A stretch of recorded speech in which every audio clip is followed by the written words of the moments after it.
Filatelia, fuente de recreación y cultura. Historia de las comunicaciones. El hombre, que desde un principio necesitó comunicarse con sus semejantes, debió hacerlo como el resto de los animales, con gritos y gestos. Pero cuando el compañero se encontraba distante y sus gritos no llegaban a sus oídos, tuvo que ingeniárselas para producir otros ruidos más fuertes que fueran escuchados por aquellos. Así, descubrió que un tronco hueco, golpeándolo con otro, producía un ruido más fuerte que el de su garganta. Había progresado una enormidad. Además, acababa de sentar las bases del sistema Morse de comunicación con el tan-tan que, realizado despacio o deprisa, indicaba una cosa u otra. Entretanto, descubre el fuego, y el más sabio del momento observa que a través del humo la comunicación puede llegar más allá de donde llega el ruido. Nuevamente se ha progresado. El tan-tan y el humo son grandes adelantos, tanto así que perduran por mucho tiempo como formas de comunicación. Luego comienzan a utilizarse objetos que representan deseos determinados. Esto es el principio de la escritura, y con ello se avanza un poco más en las comunicaciones, pues enviando objetos al semejante que se encuentra a distancia, donde no llega el humo ni el ruido, pueden comunicar sus deseos o necesidades. Aquí surge otro invento que perdura. Para esta comunicación es necesario utilizar un mensajero o el cartero de hoy. Hace más de 4000 años se dan las bases para el primer abecedario, que con jeroglíficos primero se transforman después en signos y sonidos que copian los fenicios, pasan a los griegos, de estos a los egipcios y por fin lo perfeccionan los romanos. Con el inicio de la escritura, ya los mensajes son inequívocos, pero aún sumamente difíciles porque se escribe sobre piedras. Sin duda, estas son el origen más remoto de nuestras actuales cartas. Los romanos agilizan la escritura impregnando la superficie con cera, y sobre ella escriben con gran facilidad, aunque también con gran facilidad se borran.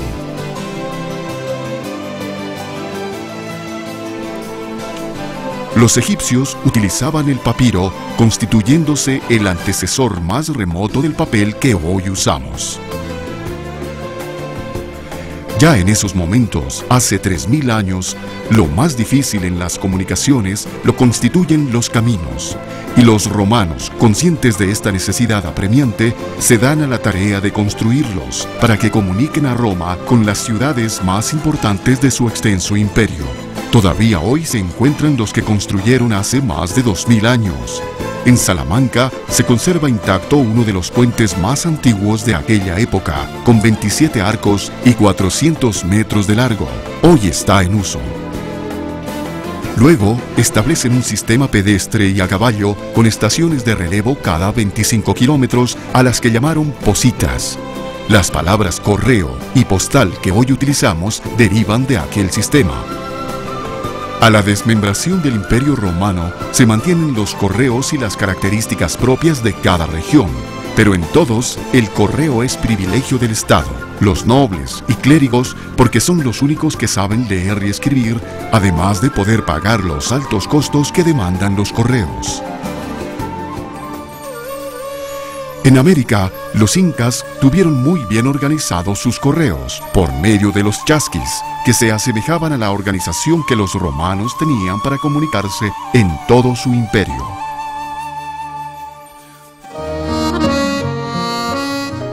Solamente hace 550 años, por la evolución de la cultura y el comercio, se creó un sistema de correo bien organizado en el centro de Europa, basado en los antecedentes romanos y que fue el principio del correo actual.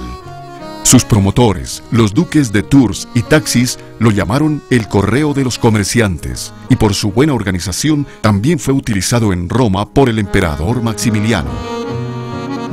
Cuando se definen las nacionalidades autónomas, cada estado o comarca considera el correo como un servicio público que deben proporcionar a los súbditos, pero ante la imposibilidad de organizarlos, otorgan en concesiones la creación y explotación a nobles y personajes influyentes.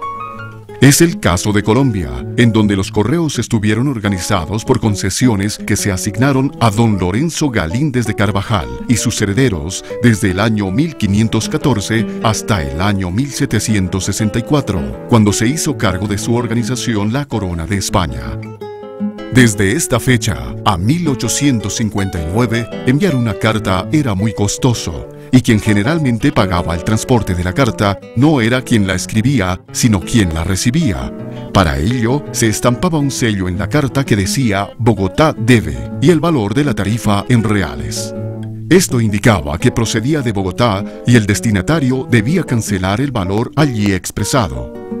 También podía ocurrir algunas veces que el remitente pagaba el transporte, en cuyo caso se estampaba un sello que decía «Bogotá Franca». La forma más común de enviar las cartas era a debe, por lo que si el destinatario no pagaba el valor, se causaba un gasto que no se recuperaba. Por ello, el servicio de correo ocasionaba un déficit para el Estado. El invento de la estampilla proporcionó a la humanidad un adelanto definitivo y enorme. Fue Rowland Hill, en Inglaterra, quien en 1840 inventó la estampilla al observar que una chica rehusó recibir una carta alegando no tener dinero para pagarla.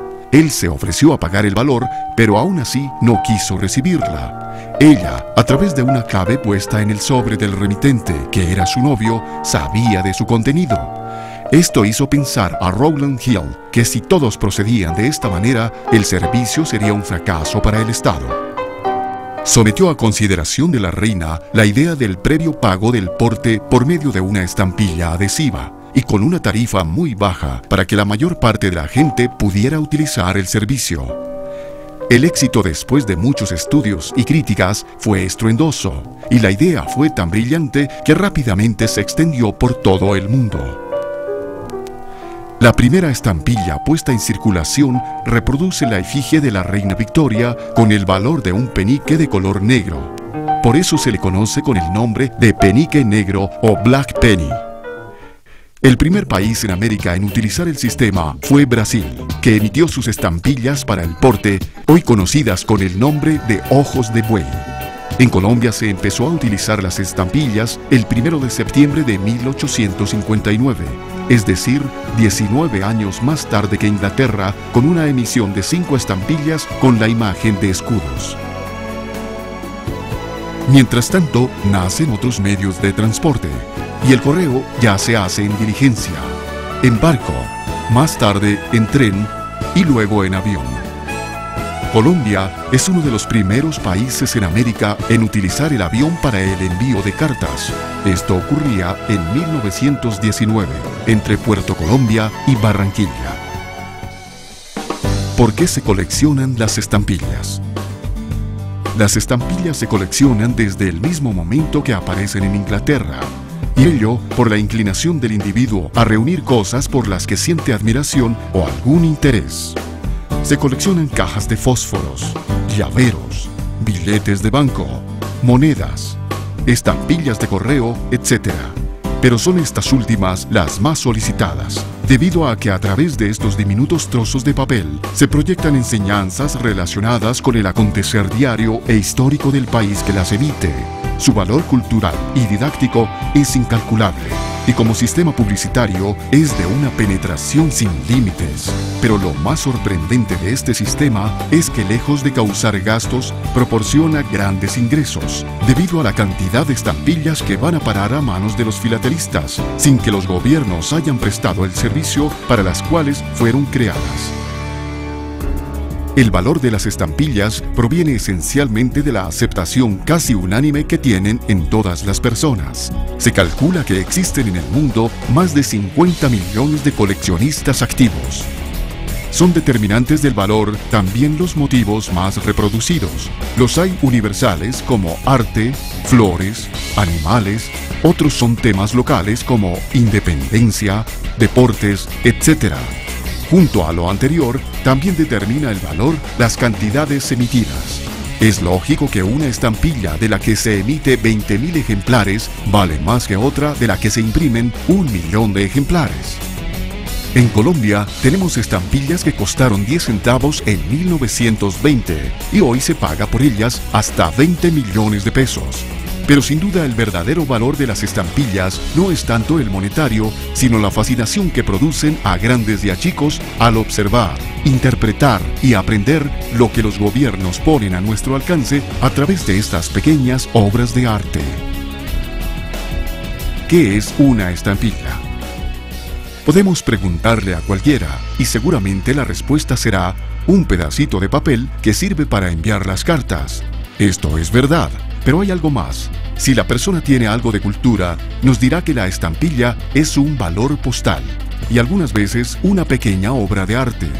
Esto también es verdad, pero hay algo más. Si el único fin de la estampilla fuera servir para enviar una carta, al llegar esta a su destino, habría terminado allí su vida. Pero el hecho es que aquí es donde la estampilla inicia su vida como parte de una colección.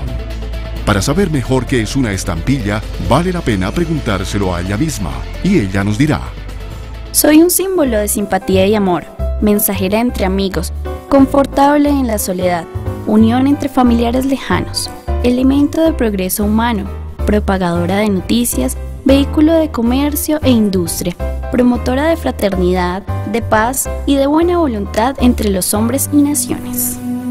Así la estampilla ha dado respuesta con las palabras que figuran en el Palacio de los Correos en Washington. Y es cierto, la estampilla es la persona de confianza a quien encargamos que nos lleve una carta. Es el mensajero silencioso que habla de nosotros en otros lugares. Es el emisario que en toda la humanidad transmite mensajes y acerca a los hombres.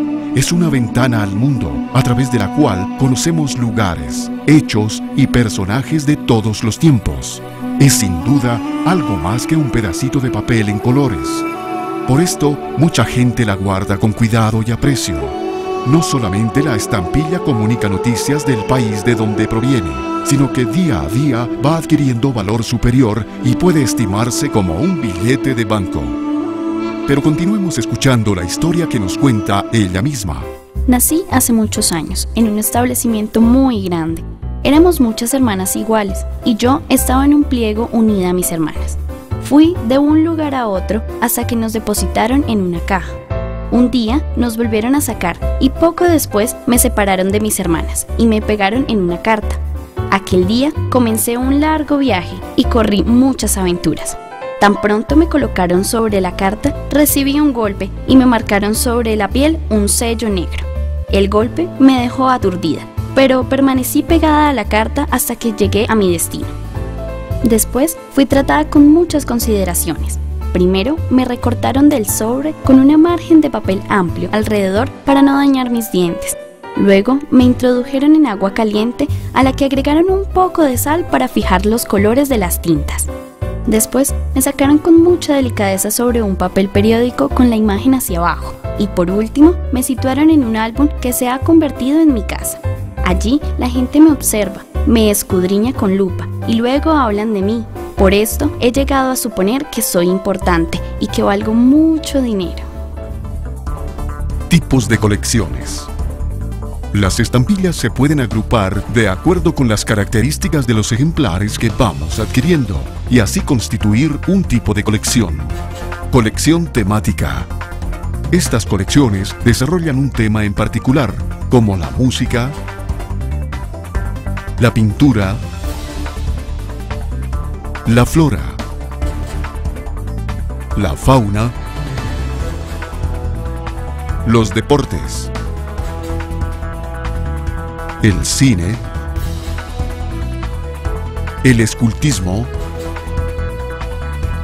la astronomía y en fin muchos otros.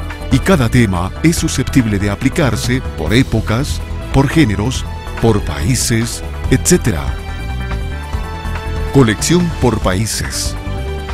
Consiste en coleccionar todas las estampillas de uno o varios países determinados. Se puede afirmar que la gran mayoría de coleccionistas empiezan con las estampillas que han emitido en su propio país. Colección especializada.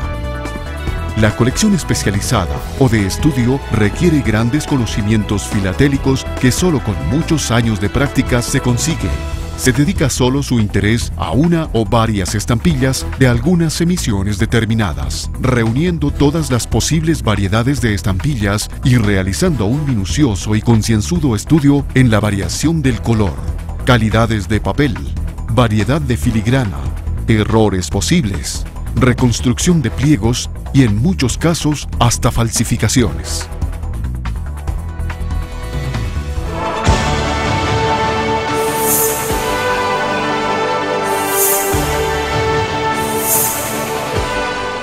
Filatelia, fuente de recreación y cultura.